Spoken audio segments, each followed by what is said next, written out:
ହାଏ ସାଙ୍ଗମାନେ, ଆମ ମିନି ବ୍ଲଗକୁ ଆପଣମାନଙ୍କୁ ସ୍ୱାଗତ। ଆଶା କରୁଛି ଆପଣମାନେ ଭଲରେ ଥିବେ। ମୁଁ ବି ଭଲରେ ଅଛି। ତ ଆମେ ଆଜି ଚାଲିଲୁ ଆପଣଙ୍କର ଭୀମକୁଣ୍ଡ, ଯୋଉଟାକି ଏଇଟା ମୟୂରଭଞ୍ଜ ବର୍ଡର ୱିଥ୍ ଆପଣଙ୍କର କେଉଁଝର ଷ୍ଟାର୍ଟ। ତ ଆମେ ଫାଷ୍ଟ ଗଲୁ ମୟୂରଭଞ୍ଜ ଭୀମକୁଣ୍ଡ ବୁଲିବା ପାଇଁ। ସେଠି ବହୁତ ସାରା ସେଲ୍ଫି ଉଠେଇଲୁ ଏବଂ ମଜା ନେଲୁ। ତା ସହିତ କିଛି ସମୟ ପରେ ଆମେ ଚାଲିଲୁ କେଉଁଝର ଭୀମକୁଣ୍ଡ ମାନେ ଆର ପଟକୁ। ତ ସେଠି ଆମେ ବୁଲାବୁଲି କଲୁ।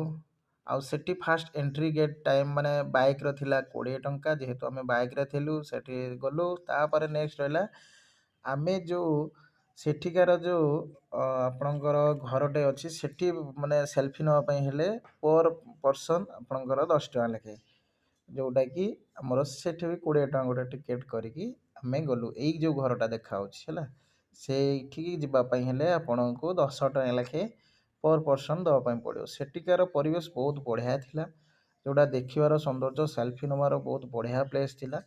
କିନ୍ତୁ ଡର ଲାଗୁଥାଏ, ଯେହେତୁ ପୁରା ପାହାଡ଼ ଏରିଆ, ଝରଣା, ତା ସହିତ ସେ ଘରଟା ବହୁତ ହାଇଟ୍। ଆଉ ସେଠି ଗଲାବେଳକୁ ପ୍ରବଳ ଡର ଲାଗୁଥାଏ। ତ କିନ୍ତୁ ବହୁତ ବଢ଼ିଆ ପ୍ଲେସ୍ ହେଇଛି, ବହୁତ ବଢ଼ିଆ ଜାଗା, ଆସନ୍ତୁ।